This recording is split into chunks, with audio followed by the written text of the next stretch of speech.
In diving in your history, you mentioned you had an interest in radio and television. What in particular attracted you to this field? I was most attracted to radio and TV once I realized the influence that it had over people, and especially with the youth. Because I remember Greg Street being on the radio, and I remember he would get on the radio and he would tell young kids to go out and buy the latest sneakers, and they would wait overnight for an entire day and then pay $200 for these sneakers that would only last a couple of months. And I just said, wow, that's so amazing. If he can do that, then what would I be able to do if I was on the radio speaking of things that were life-changing. And that's when I first became really passionate about getting into radio specifically. Who were the role models you looked to regarding the field of radio and television? I've been in Atlanta since I was 15, and so my radio icons or role models were Frank Ski, Greg Street, Ryan Cameron, and Rashawn Ali. I loved Rashawn Ali.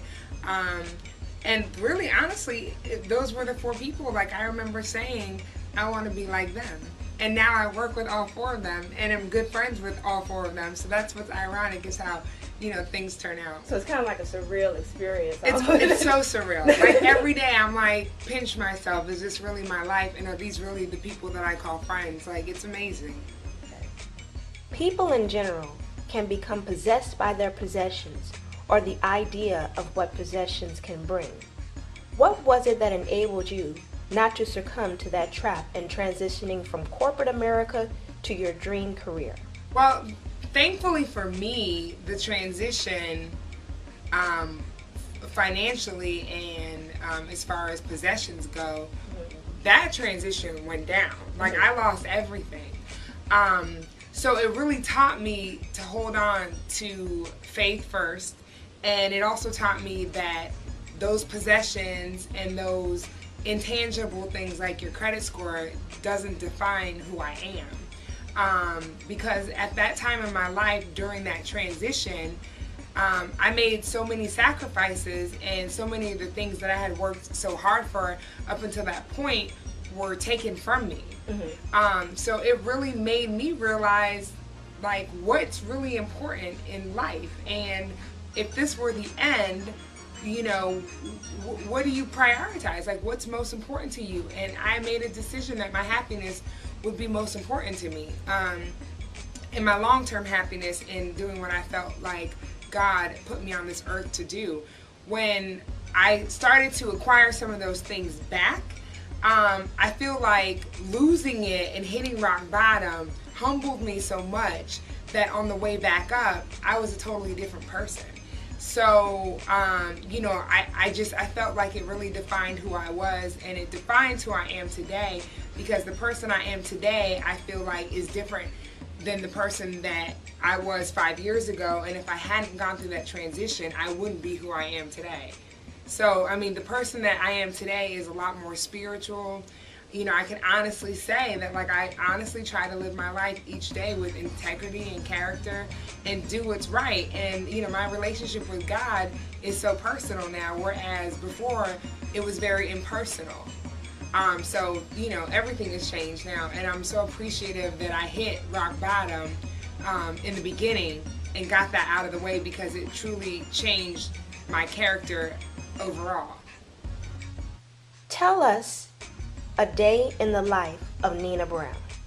Well, my alarm clock goes up at 3:30. I usually hit snooze until about 4. I wake up very early in the morning, and every morning it's a struggle. People laugh and they say, you've been doing this for 5 years, aren't you used to it by now? And I'm like, your body can never get accustomed to something that's abnormal.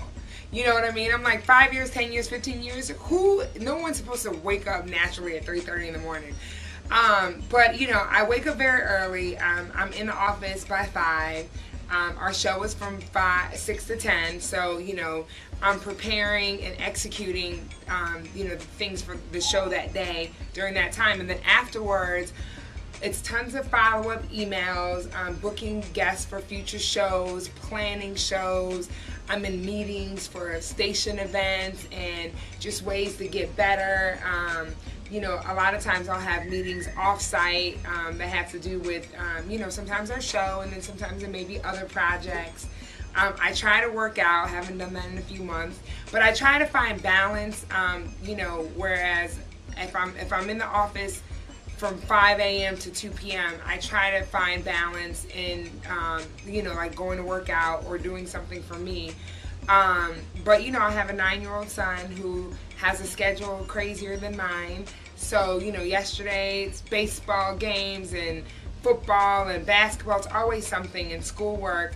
And then I also try to find some me time with my friends, and trying to, you know, just find quiet times with my girlfriend or, you know, my boyfriend, or just rest. Like, believe it or not, when it's all said and done and I have the opportunity to turn it off, I love turning it off.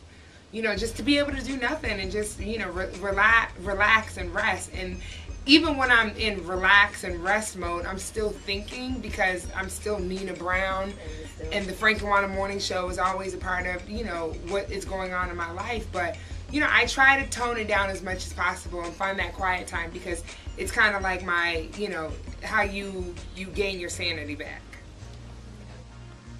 If you weren't a radio producer, what other path would you have pursued? And well, if it wasn't radio, it'd be TV. But if it wasn't media altogether, I would definitely be a columnist. Like, I love writing. Writing has been my passion.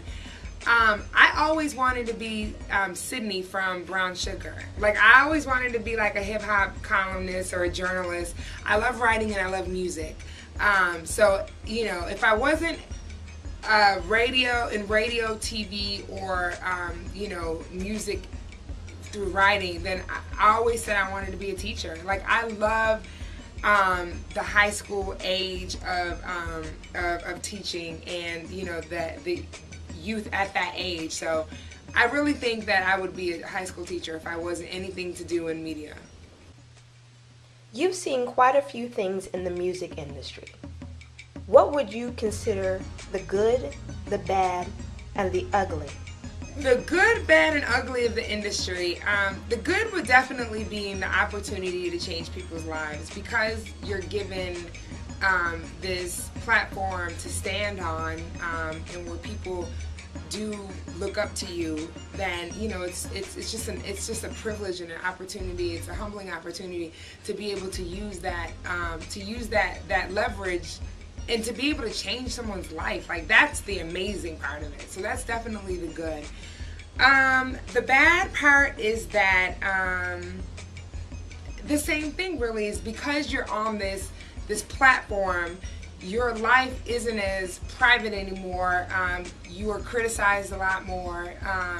You know, because there are a lot of people who will find things to dislike about you, or they'll find things, you know, you can't please everyone. And unfortunately, when you're put on a platform in front of millions of people on a daily basis, you know, a few people, like 100,000, might not like you, or, you know what I mean? It's like it's magnitude. It's a magnitude effect. And, you know, I mean, that's the bad part about it, is that, you know, you may say something one day on the radio that you didn't think all the way through, and then you have the backlash of it, or you lose a fan, and that's just a part of the business, because you can't please everyone.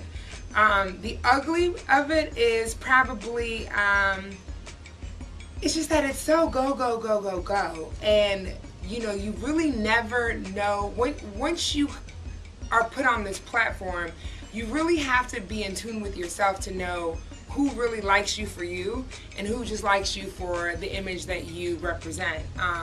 You know, everyone wants to be your friend when you have access to concerts, and, you know, you hang out with celebrities who happen to be your coworkers.